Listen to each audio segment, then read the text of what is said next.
Olá para você que é fã de esportes e se liga na TV Alterosa, esse é o Arena Alterosa, o seu encontro marcado com a gente para falar de esporte toda segunda e quinta-feira. A Arena Alterosa já está no ar. E no programa de hoje, claro, a gente recebe dois convidados especiais. Hoje nós estamos recebendo a visita do Francisco Brinatti, Chico Brinatti, professor da Universidade Federal de São João del Rei, jornalista. Tudo bem, Chico? Tudo jóia, Rodrigo. Um prazer estar aqui. Um prazer para você também, né, me receber aqui. Claro. No programa seguinte a uma derrota do meu Flamengo no Fla-Flu, mas tudo bem, vida que segue. Poder participar, um prazer. Um abraço pessoal de casa, um abraço para a Bárbara também. Engraçado, eu fiquei sabendo, Chiquinho, que você e a Bárbara ontem acordaram. Tudo bem, Bárbara? A Bárbara também, nossa sócia aqui no programa, todo mundo já conhece a Bárbara. Bom dia Tudo bem, a todos. Bárbara? Tudo ótimo. Bárbara, que é jornalista também, ajuda a gente a ler as mensagens do WhatsApp. Chegou muita mensagem para você no último programa, hein, Bárbara? Quando a gente vai falar sobre isso. O retorno tá muito bacana. Né? Muito bacana. Agora, eu fiquei sabendo que vocês dois ontem acordaram com 3 galos na cabeça. O que aconteceu? Silêncio, silêncio. Na hora dos lances, eu vou te fazer uma lembrança que não vai te agradar. Rodrigo. Tá certo, tá sobre um certo. jejum. Vamos tocar o programa então, vamos parar de brincadeira, vamos falar de Campeonato Mineiro. A gente teve rodada nesse final de semana. A gente teve a vitória do Boa Esporte sobre o Minas por 2-1. O Boa Esporte é o único time com 100% de aproveitamento na competição. Não é o líder, mas é o único que venceu todos os jogos que disputou, porque tem um jogo a menos na competição. Vamos então aos gols de Cruzeiro e América. O Cruzeiro venceu por 2-0. 2 gols do zagueiro Léo. O Cruzeiro não está dando tanta atenção para o Campeonato Mineiro como vai dar para a Libertadores, mas tem feito o dever de casa, Chico. Ao contrário do Atlético, né, ele está vencendo os jogos. E o América é decepção nesse início de campeonato, né? Tá ali brigando pelo rebaixamento junto com o Minas Boca. E então o Cruzeiro vem seguindo, vem fazendo o seu dever de casa, como você falou, e vem mantendo aquele futebol, né, que deu o título a ele do Campeonato Brasileiro do ano passado. O América na zona de rebaixamento, Bárbara. Na zona de rebaixamento, e o Cruzeiro mostra que com seu time reserva ele está conseguindo fazer o dever de casa, está conseguindo utilizar bem desse recurso de dividir time para Libertadores e time para o estadual. É verdade. Você que está assistindo o nosso programa, está acompanhando a gente, pode mandar mensagem para o 8460-4344. O que você está achando da campanha do Cruzeiro, da campanha do América nesse início de Campeonato Mineiro? A gente vai agora para os gols da vitória do Tupi no sábado, 2-0 sobre o Atlético. Uma bela vitória, a gente tem as imagens, que começa com um golaço do Da Silva, Chico. O cruzamento vem da direita, né? A gente vê aí, ó, pega meio que de voleio, um golaço. Parece o pessoal, Bebeto, né? É aquele estilo Bebeto, né? Fazia muito isso nos anos 90. E aí dá uma cambalhota ali bonita também. Tem que ter habilidade pra fazer aquilo dali. Já vi muito jogador se muita machucar. gente, né? Não conseguia saber. Primeiro o voleio, que já é difícil, depois essa cambalhota. Mas falando do jogo em si, o Atlético trouxe um time reserva, né? Até o auxiliar técnico Renê estava no lugar do Paulo Tuori. E o Paulo Tuori, nesse início, muito criticado. O Atlético, ao contrário do Cruzeiro, não faz aí o seu dever de casa. Né? Bárbara, atenção para esse lance. O Atlético reclamou muito de impedimento. O André vai fazer o gol, mas no início da jogada, a arbitragem marcou impedimento. A gente vai rever o lance agora, em câmera lenta, Bárbara. Eu quero saber a sua opinião. Nessa jogada, olha, atenção. E aí, estava impedido? Acredito que estava.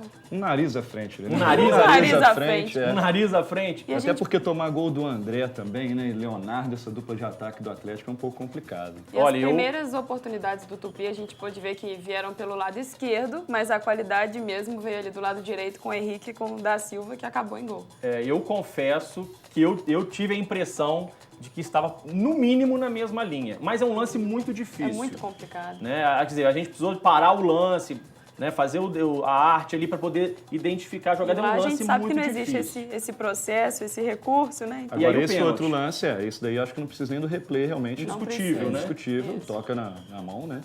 E aí tem o pênalti já no último lance do jogo, praticamente. Agora, eu confesso, Rodrigo, que no início eu achava que o Ademilson tinha que ser titular desse ataque do Tupi.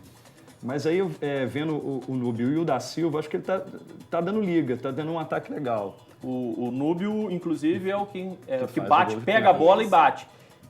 E aos 11 minutos do segundo tempo, eu lembro presente no estádio, a torcida começou a gritar, é Ademilson, mas dessa vez o Gotardo não seguiu o pedido da torcida. Mas o Ademilson é um jogador que tem estrela. Tem estrela. Ele chega e tem faro de gol. Ele é vice-artilheiro, né, Rodrigo, do estadual até aqui. Tudo bem que está no início, mas ele é aquele cara que tem, igual você falou, ele assume responsabilidade. Não é à toa que ele para mim, é o principal jogador da história do Tupi. Na história centenária, para mim, é o Ademilson, indiscutivelmente o melhor jogador da história. Com toda certeza. A gente tem também agora as entrevistas do pós-jogo com o Wilson Gotardo e também o René, que foi o auxiliar, né, que comandou esse time misto aí do Atlético nessa derrota de 2-0 para o Tupi. Vamos ouvir então o que disseram o Wilson Gotardo e o René. Você não sabe o que é trabalhar num clube humilde, né? Muita gente assim, batalhadora. Não tem coisa fácil, não. Tudo muito complexo, difícil, mas eu vejo aqui muito caráter, sabe? É isso que me dá prazer em continuar trabalhando. E uma vitória sobre o Atlético, né? O Atlético não tem nada a ver com o que comentário se é B, C, D. É o Atlético. A camisa do Atlético, jogadores preparados pelo Atlético, é sempre saborosa. Isso você acha que também dá mais motivação para o próprio elenco para seguir esse campeonato aí com mais vitórias? Dá motivação, mas a cada jogo nós estamos sendo questionados, estamos nos cobrando, eles também se cobram. A cada jogo é uma batalha mesmo, né? Nós estamos buscando evoluir na competição e os atletas estão querendo, isso que é gostoso de ver. O resultado foi ruim, mas a atuação da equipe como um todo foi uma atuação satisfatória que nos deixa em boas condições no futuro de prepará-los para a equipe principal e os jogadores do futuro. Não se pode cobrar de uma equipe que praticamente fez o seu segundo jogo, porque nós fizemos um jogo treino contra o América na semana passada. Não se pode cobrar um empenho. O empenho nós cobramos sempre, e isso aconteceu, mas uma dinâmica de jogo completa, perfeito, ápice de forma, isso não se pode cobrar. Foi o que o Gotardo disse, né? Não importa, daqui a 5, 10, 20 anos, nós que olharem na tabela, ninguém vai saber que foi... O que fica é a vitória do Tupi em cima do Atlético. E o Atlético voltou muito diferente no segundo tempo, então mérito para a defesa do Tupi que conseguiu segurar o resultado. Agora, esse jogo, né, para Libertadores, essa preparação do Atlético, né? Porque o Atlético veio com um time reserva por causa do jogo contra o Zamora da Venezuela amanhã para Libertadores. É o planejamento certo? Poupar realmente os titulares? Eu não sei no início do campeonato, entendeu, Rodrigo? Porque eu acho que eu sou a favor de colocar o time titular para poder pegar no ritmo do jogo, voltando a série, para saber quem é quem ali, né? Com essa chegada, o Paulo Tuori ainda chegou agora, né, na virada do ano, então eu acho que ele tem que conhecer um pouco mais o elenco do Atlético, que eu acho que em treino, aquela velha frase, né? Treino é treino, né? Jogo é jogo. Então eu acho que essas primeiras partidas são importantes para isso, né? Para poder conhecer esse time e entrosar essa equipe. Tá certo. Vamos tocando bola, vamos seguindo com o nosso programa. Vamos falar agora sobre a vitória do Nacional de Muriaé, 3-2 sobre o Guarani de Divinópolis, lá em Muriaé. Ontem, o jogo que marcou a inauguração do estádio Soares de Azevedo, foi reconstruído, não, foi construído, né? O estádio do Nacional. O time do Guarani saiu na frente com o gol do Tardelli. Logo com 1 minuto de jogo, o Guarani fez o primeiro gol. O Nacional vai empatar numa bobeira da zaga. O Nacional ontem o estádio recebeu um público de 2.100 torcedores, um público modesto, mas também o preço do ingresso está muito caro, gente. O torcedor reclamou demais. R$30 a arquibancada descoberta, R$50 na arquibancada coberta. E aí o gol do Celcinei, o Ney Mineiro. Não dá, né, Rodrigo, pra gente acompanhar o Campeonato Mineiro, o jogo nesse início alucinante que a gente tá tendo de partida aí final de semana, meio de semana, pagando R$30, R$50, complica realmente. É muito caro. Mas a inauguração do estádio, cercado de muita expectativa, durante muito tempo o Muriaé esperava, né? E aí o gol do Léo Medeiros, olha que golaço. Golaço. Sempre bateu muito bem na bola, né, o Léo Medeiros. Mas a expectativa da cidade de Muriaé na inauguração desse estádio era muito grande. Você acompanha de perto e a gente pode ver. E é muito interessante e legal ver isso, porque é a inauguração justamente numa equipe na primeira divisão no módulo 1 do Campeonato Mineiro. É verdade. E aí o outro gol do Celcinei, o Celcinei, que é lá de Muriaé, é um dos poucos jogadores que é da terra, marcando o terceiro gol do Nacional, o segundo gol dele no jogo, 3-1. E aí, olha só, o Alex, em cobrança de falta, lá do meio da rua, acabou diminuindo, descontando 3-2 para o Nacional. E o bacana final de jogo é que o Nacional não se desestabilizou com um gol muito no início do jogo, porque esse costuma já desandar tudo para o adversário, mas ele conseguiu reverter a situação. Mas voltando à questão do torcedor, R$30 está caro não só para Muriaé, porque no Campeonato Carioca os preços são esses também.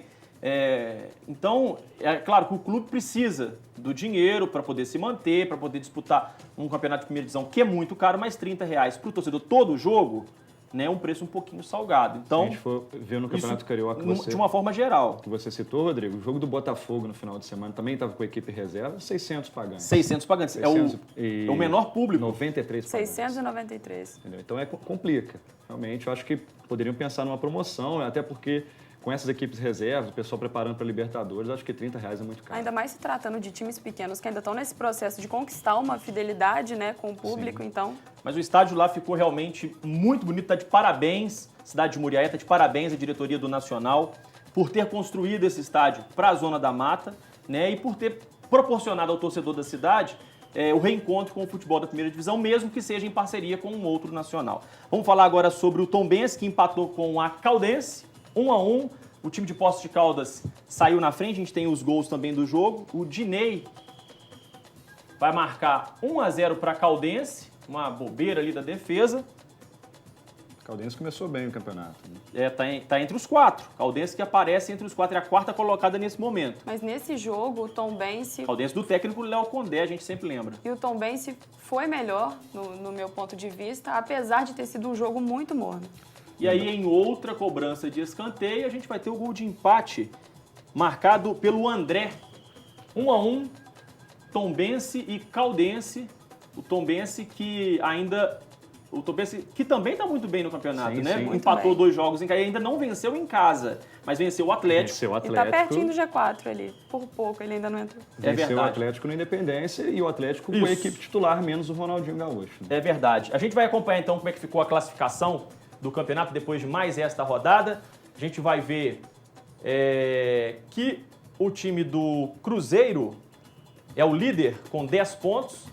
O Boa Esporte, como eu já disse, com um jogo a menos é o segundo, com 9. Tupi em terceiro, Caldense em quarto. E o Tombense aparece ali em quinto lugar. O Nacional, com essa vitória de ontem, pulou para a 8ª posição com 3 pontos dentro do Campeonato Mineiro. E Minas e América na zona de rebaixamento. É verdade. E a gente tem 2 equipes do sul de Minas entre os 4 primeiros. Né? O Boa Esporte. De Varginha, né? Que é de Varginha, e a Caldense. Próxima rodada, a gente vai ter um jogo atrasado na quarta-feira, Vila Nova e o RT. E no final de semana, nós teremos Tupi e Caldense, Nacional e Boa Esporte. Na verdade, o jogo é em Varginha, Boa Esporte e Nacional. O jogo do Tupi também é em Poços de Caldas. Cruzeiro e Atlético, América e Minas, Vila e Tombense e o Guarani enfrentando ao RT. Então, só lembrando ali, ó, tá invertida a ordem, é Caldense e Tupi, Boa Esporte e Nacional. Tombense e Vila Nova também. É verdade. Não é Vila e Tombense, né? E quem estiver assistindo o programa, quiser participar, opinar, o Tupi tá bem no campeonato, o Nacional de Muriaé, manda mensagem pra gente. Tem mensagem pra gente aí, Bárbara? Tem mensagem do Lucas Lopes, aqui do bairro Progresso. E ele pergunta se o Tupi está preparado para o Mineiro e deixa claro aqui que é flamenguista eternamente. Olha só. Tá enturmado aqui. Ó, nós vamos pro intervalo. Tô com a minha bolinha do Homem-Aranha na mão aqui, Chiquinho. Você tá preparado pro nosso desafio? Só o Ademito, que veio aqui e acertou o gol. No final de semana eu fiz um gol muito parecido com o do zagueiro do Nova Iguaçu ontem, a favor do Vasco, um gol contra. Então vamos ver, né? Vamos desfilar o nosso talento aí. Afinal, vem aqui pra isso, né? Tá certo. Vamos pro intervalo, gente. Vamos pro intervalo. Daqui a pouquinho a gente volta. Tchau.